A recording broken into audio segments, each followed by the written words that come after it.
Welcome, ladies and gentlemen of the old world. I hope you're all doing well, and today, my friends, we're back with a Grand Cathay vs Vampire Coast showdown. It's going to be the Dragon-Blooded Lord facing off against CYLOSTRA, so it should be quite a bit of fun. It is the dreaded Anticity on Vampire Coast, so certainly going to be seeing some gun lines, and it kind of very reminiscent of his old school style of play, where it was like guns, and although he never really was like much of a cannon enjoyer, we would see a couple, but really the epicenter was the handguns, which of course probably aren't great against like bows, hence the choice of the cannons, which I think is very cool. Now, as far as my opinions on this matchup in general goes, I think Cathay probably might actually be a decent matchup into Vampire Coast simply because they have many of the elements that dwarves have that were always good against Coast, plus the tools of magic, right? So one of the issues dwarves have against Vampire Coast, at least in the domination games I've tested, is that they simply just spam sirens and you can't really get your magic spread out over the battlefield with your runes.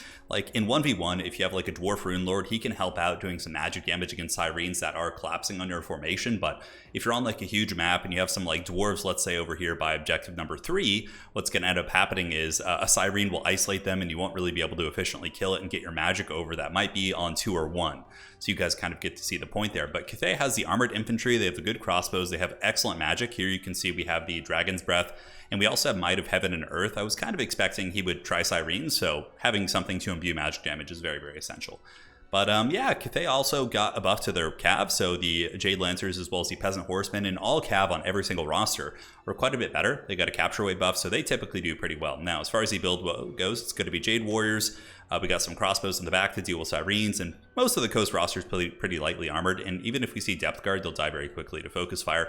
Crane Gunners in the back, Skaven Jezzails have been pretty good against Coast. They can outrange them, and, looking at the build here, and his build, I was kind of like, oh, maybe a bunch of Crane Gunners could have been the way to go. Like a line of 3 or 4 of them advancing up, I feel could really press pretty hard.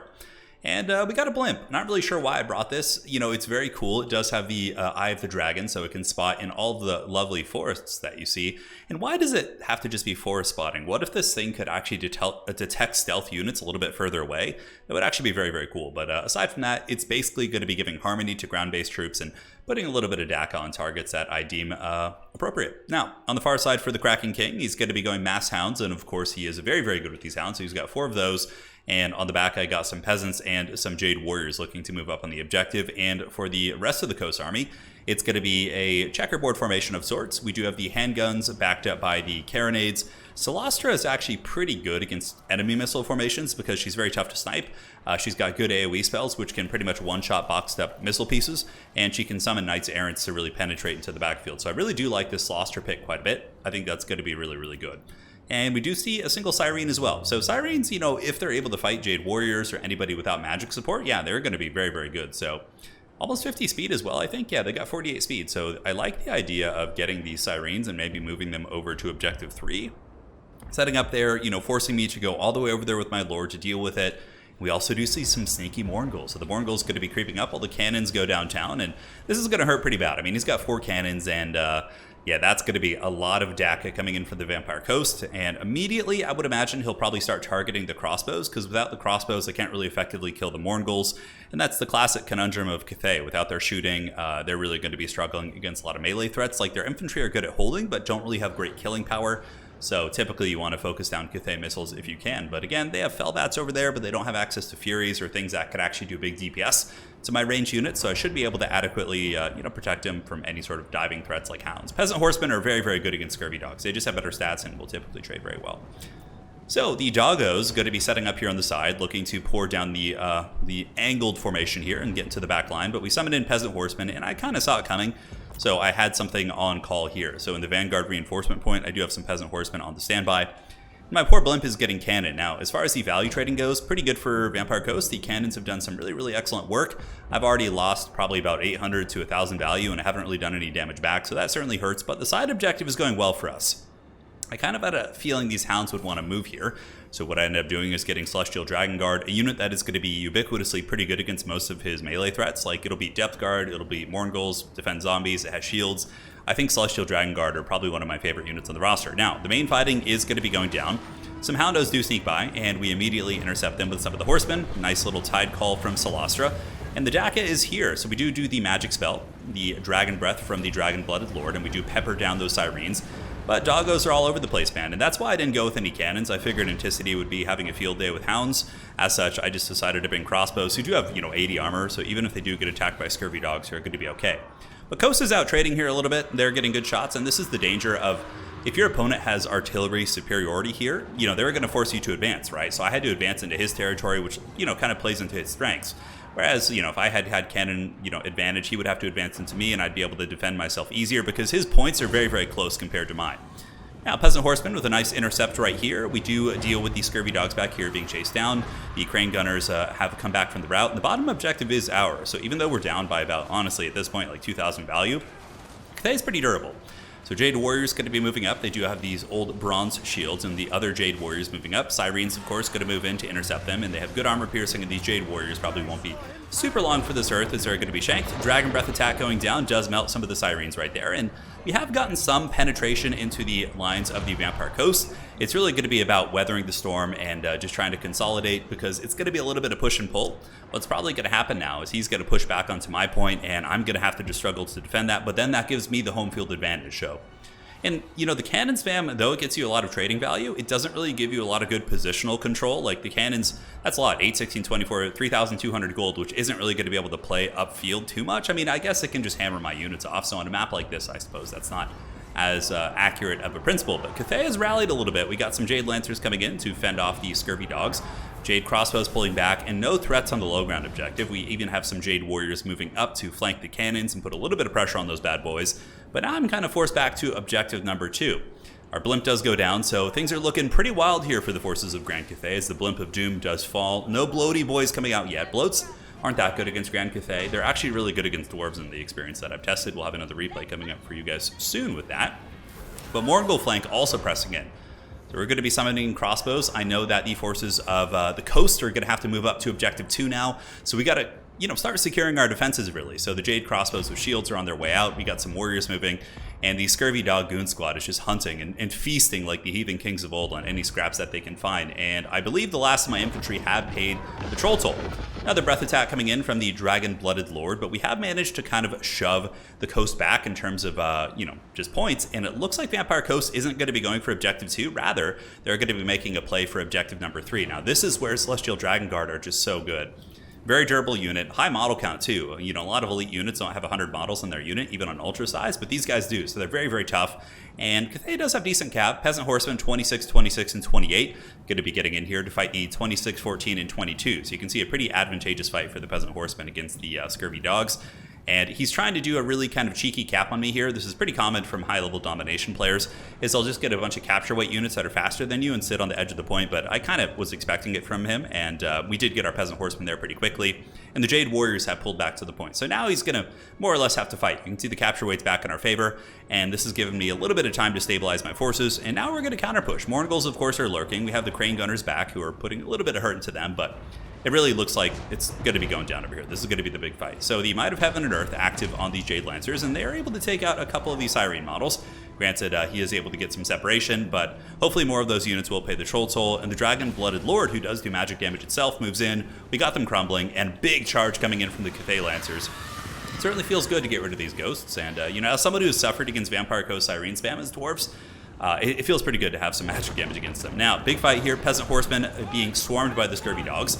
We got tricks too, and our Peasant Horsemen going to be moving in on the back of these guys, while the Celestial Chad Guard holding back Syrenes, and honestly, they seem to be winning that fight, even without magic damage. They're holding their own, and you can see the Syrenes are being worn down. Other Jade Warriors are holding firm very here. He does have the capture weight advantage here and might be able to get this from me, but even still, we're going to be sending in Jade Lancers and doing magic damage. Here comes Morgul's as well. They no longer cause terror like they did at launch, but the Morgul's coming for blood, man. Morgul stacked on Sirene. Seems like a relatively scary combo, but look how good these Celestial Dragon Guard are, and we finally crump all those hounds.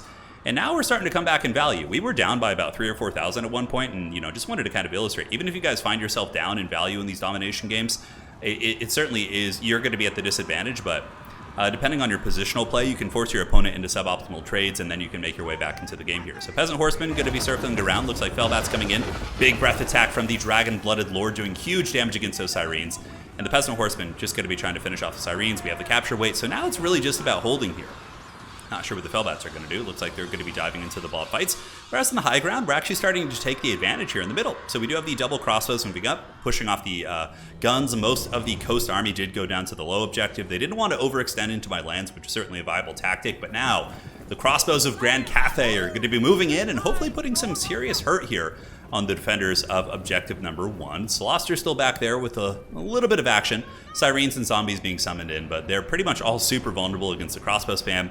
Kraken's call coming in. Oh, release the Kraken! Liam Neeson doing his best here as the Jade crossbows are going to be whipped by the Warhammer 2 Classic. Certainly doing some good work against my blobs, but crossbows have always been good against coast. Light armor, guns are usually outranged. Guns are countered by crossbows pretty well.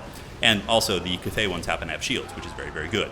Now, this is the big play for Cathay, right? Are we going to be able to hold the low ground? It certainly looks like it. We do have the Celestial Dragon Guard holding here, able to push back the Mourngul Hunters and other threats. And man, I have, like, the past couple weeks, not only in the Immortal Empires games, I think Celestial Dragon Guard are just one of the best units on the roster. For their price point, what they bring to the table, they don't have Harmony right now, which is a little bit unfortunate. That's why it would have been nice to keep my Blimp alive and just park it down here. But again, the Felbats probably would have taken it out. Jade Lancers also trading well into Mournguls. Mournguls have a bonus for his infantry, and they also have very low melee defense, so in my experience, they trade pretty horribly against Shock Cav. And yeah, they're paying the price here for sure. I mean, they do have their healing, but they're at negative leadership. We got a big square charge right in their faces. And ooh, look at this, the Bat's trying to land here. But, these aren't Furies, my friend. A lot of people a little bit, using tactics. It's funny, I'm seeing some tactics that you would see in like a domination game at Warhammer 3 launch. With Furies would have absolutely just killed these Peasant Horsemen, but now they're actually holding for a while and putting a little bit of hurt back on these units. But we are out trading the Vampire Coast here. A bit of a second wind push as we do see CYLOSTRA using her Damned Knights Errant, which was actually being saved. We get another Wind Blast there, but yeah, he was actually keeping that in his back pocket. So we are going to be forced back, but in response, we summon in some Jade Warriors to move up to make sure we can hold this point. And we have a very solid 2-cap. He would have to triple cap me at this point. That's going to be incredibly tough as the Warriors of the Dragon Emperor are holding down here and not relenting against the horrors of the old world. And I can kind of see how this matchup isn't bad for Cathay. I think it can be won by Vampire Coast. Both Anticity and I kind of discussed this a little bit after the game. In the discussion we had is that, yeah, I think like the cannon spam is a big mistake, even though it gets you a lot of value early. Like you kind of want to play it like dwarves, like Siren spam, because yes, I do have magic, but it can't be everywhere at once, right? So you're spamming magic, Sirens with their capture weight and their good anti-armor capabilities would probably be very strong. Also, they would be a little bit resilient against my missile play for sure. So I think, deck gunner spam was something else that we kind of talked about, like maybe going for like 4 deck gunners and just like trying to DACA me down. I think like a deck gunner build could be more effective because they have a little bit more positional play. They can also hold objectives too, so you can like have them sitting back there. But overall, GG, well played. Hopefully you guys enjoyed that one. It was really, really fun match, and I'm so excited to throw Cathay into the old world matchups. I really, really have been enjoying them so far, and I really don't feel like they're bad. Like just, yeah, the demon matchups suck for them, like Khorne sucks for them. The really kind of grindy melee factions that have good diving air forces, mainly just Furies, is really rough for Cathay. But aside from that, like, man, they got some teeth, dude. I'm super excited to give them a try. And the cannon build was cool, decent value on those. 2 of them did pay for themselves, but overall, I feel like cannon builds, I think like a little bit of artillery support is good, but going all in, I mean, unless they were like anti-infantry cannons, like if these were cannons, maybe like a flame cannon or an organ gun, you saw like 2 of them, those things could rip me to shreds. But cannons really are very subpar at killing infantry, and Cathay is kind of an infantry faction with some monstrous support via terracottas, but nobody in their right mind is going to bring crabs or terracottas against like a Vampire Coast, right? Like they're just going to shoot you to pieces. So you're going to be expecting mostly these infantry. Something that I think might be good against Cathay would be Queen Bess, but it depends on the map. Also, Cathay can bring their own cannons, so you have to be careful with that. There's so many dynamics to these matchups. I'm so excited to explore them. Maybe even Depth Guard could be good. Who knows? Like on the side point, they could have been able to chop through some of my units. Who knows? But again, Celestial Dragon Guard are there, so it's just all over the place, man. Well, GG, well played to Anticity. Hopefully you guys enjoyed this one. Grand Cathay versus Coast. And I'll have another Coast replay coming up in the next few days of him playing Coast. And it's some of the best bloaty boy play that you guys will ever see. So stay tuned for that, and that is it for now.